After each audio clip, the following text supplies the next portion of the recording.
Hello friends, आप लोग कैसे हैं। उम्मीद करते हैं आप लोग ठीक होंगे, आप लोग हेल्दी होंगे। फ्रेंड्स, आज इस वीडियो में हम बात करेंगे बायो फर्टिलाइजर्स की।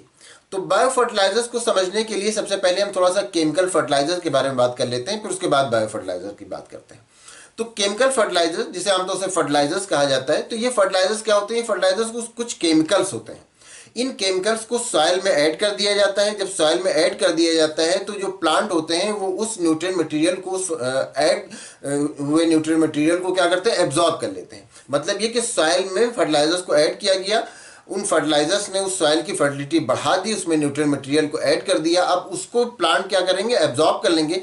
प्लांट एब्जॉर्ब करेंगे तो उन प्लांट्स का ग्रोथ अच्छा होता है, फिर जो क्रॉप होता है उसका प्रोडक्शन अच्छा होता है, यील्ड अच्छी होती है। तो ये तो काम होता है केमिकल फर्टिलाइजर का। अब केमिकल फर्टिलाइजर से अगर बायो फर्टिलाइजर को कंपेयर करें तो बायो फर्टिलाइजर क्या होता है। बायो फर्टिलाइजर कोई केमिकल फर्टिलाइजर की तरह कोई नॉन लिविंग केमिकल्स नहीं है, बल्कि बायो फर्टिलाइजर्स लिविंग ऑर्गेनिज्म होते हैं। लिविंग ऑर्गेनिज्म होते हैं, वो माइक्रोब्स होते हैं, माइक्रो ऑर्गेनिज्म होते हैं, लेकिन लिविंग होते हैं। उन लिविंग ऑर्गेनिज्म को सॉइल के साथ ऐड कर दिया जाता है, या सीड के साथ ऐड कर दिया जाता है, या बहुत सारे माइक्रो ऑर्गेनिज्म हैं जो कि प्लांट के रूट के साथ मिलकर के अपना वर्क करते हैं, तो उनके साथ ऐड कर दिया जाता है। तो ये बायो फर्टिलाइजर हैं, ये लिविंग ऑर्गेनिज्म होते हैं। इनको प्लांट के लिए सॉइल के साथ ऐड कर दिया गया। अब इनकी जो बायोलॉजिकल एक्टिविटीज हैं, इन माइक्रो ऑर्गेनिज्म की जो बायोलॉजिकल एक्टिविटीज हैं, उन एक्टिविटीज का रिजल्ट ये होता है कि ये प्लांट को न्यूट्रिएंट मटेरियल प्रोवाइड कर देते हैं। तो इस तरह से बहुत सारे अलग अलग तरह के जो माइक्रो ऑर्गेनिज्म हैं, उनको अलग अलग तरह के प्लांट के लिए बायो फर्टिलाइजर्स की तरह यूज किया जाता है। ऐसा नहीं कि एक ही तरह का जो ऑर्गेनिज्म है, एक ही तरह का जो माइक्रो ऑर्गेनिज्म है, एक ही तरह का जो माइक्रोब है, वो सभी प्लांट के लिए यूजफुल हो, ऐसा नहीं होता। अलग अलग तरह के माइक्रो ऑर्गेनिज्म, अलग अलग तरह के बायो फर्टिलाइजर अलग अलग तरह के क्रॉप के लिए यूज किए जाते हैं। जैसे जो राइजोबियम बैक्टीरिया होता है, राइजोबियम बैक्टीरिया बायो फर्टिलाइजर की तरह यूज किया जाता है, जो कि जो लेगुमिनस प्लांट होते हैं उनके रूट के साथ मिलता है। और ये जो एटमॉस्फेरिक नाइट्रोजन है, मतलब वो नाइट्रोजन जो कि गैस के फॉर्म में है, उस नाइट्रोजन को ये क्या करता है, इस नाइट्रोजन को सॉल्युबल फॉर्म में बदल लेता है। मतलब ये कि जब गैस के फॉर्म में एटमॉस्फेयर में नाइट्रोजन होती है तो वो प्लांट के लिए यूजलेस है, प्लांट उसको एब्जॉर्ब नहीं कर सकता। तो ये जो राइजोबियम बैक्टीरिया है, ये उस गैस वाले फॉर्म के नाइट्रोजन को लेता है और उसको लिक्विड वाले सॉल्युबल फॉर्म में बदल देता है। इस फॉर्म में बदल देता है कि वो प्लांट के लिए यूजफुल हो जाए और प्लांट उसको अपने रूट के साथ एब्जॉर्ब कर सके। तो ये जो राइजोबियम बैक्टीरिया है, ये लेगुमिनस प्लांट के रूट के साथ इसका सिम्बायोटिक रिलेशन होता है, और ये लेगुमिनस प्लांट के लिए बायो फर्टिलाइजर का काम करता है।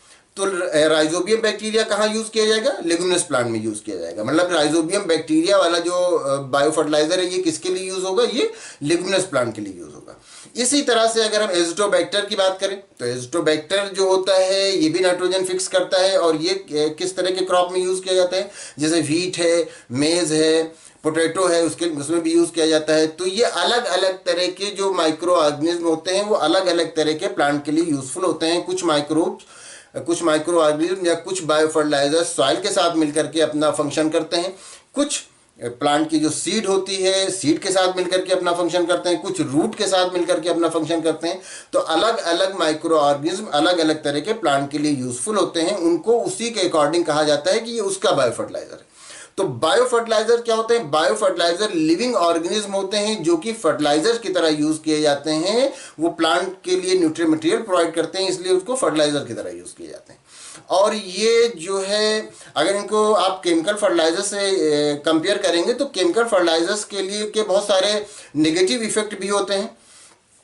कई बार पॉल्यूशन को बढ़ाता है, या बहुत सारा वो जो केमिकल्स होते हैं वो बहुत सारे जो माइक्रोब्स होते हैं उनको किल भी करते हैं। लेकिन जो ये बायो फर्टिलाइजर्स होते हैं ये बिल्कुल इको फ्रेंडली होते हैं। मतलब ये कि ये पॉल्यूशन नहीं फैलाते और ये किसी तरह से हार्मफुल नहीं होते हैं। तो बायो फर्टिलाइजर्स यूज करना ज़्यादा सेफ होता है केमिकल फर्टिलाइजर को यूज करने के कंपेरिजन में। और बायो फर्टिलाइजर जब यूज किया जाता है तो लंबे टाइम तक के वो जो सॉइल होता है वो फर्टाइल रहता है, उस सॉइल की फर्टिलिटी बढ़ जाती है। लेकिन जो केमिकल फर्टिलाइजर है, वो केमिकल फर्टिलाइजर्स में कुछ केमिकल्स होते हैं जो प्लांट के लिए यूजफुल होते हैं, प्लांट उसको एब्जॉर्ब कर लेता है, और वो ऐसा नहीं कि वो सॉइल की फर्टिलिटी को बढ़ाने के मकसद से बनाए गए हों। जबकि जो बायो फर्टिलाइजर्स होते हैं वो सॉइल की फर्टिलिटी को बढ़ाते हैं, और जब उसमें प्लांट लगाया जाता है, उसमें हम क्रॉप ग्रो कराते हैं, तो वो क्रॉप अच्छे से ग्रो करते हैं, उनका ग्रोथ अच्छे से होता है। तो बायो फर्टिलाइजर्स यही होते हैं। बायो फर्टिलाइजर्स का मतलब ये है कि कुछ माइक्रो ऑर्गेनिज्म, कुछ माइक्रोब्स जो कि प्लांट के लिए यूजफुल होते हैं, प्लांट के लिए इस तरह से यूजफुल होते हैं कि वो उसको न्यूट्रिएंट मटेरियल प्रोवाइड करते हैं, या उन माइक्रो ऑर्गेनिज्म की कुछ बायोलॉजिकल एक्टिविटीज़ होती हैं, कुछ लाइफ की एक्टिविटीज़ होती हैं, जिसका रिजल्ट ये होता है कि वो न्यूट्रिएंट मटेरियल प्रोवाइड करते हैं प्लांट को।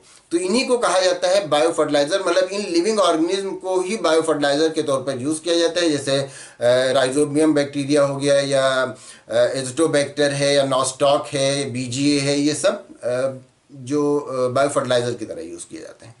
तो उम्मीद करते हैं आप अच्छी तरह से समझ गए होंगे कि बायो फर्टिलाइजर्स क्या होते हैं। अगर इसमें किसी तरह का कोई कंफ्यूजन है या किसी तरह का कोई और क्वेश्चन है तो आप पूछ सकते हैं। Thank you.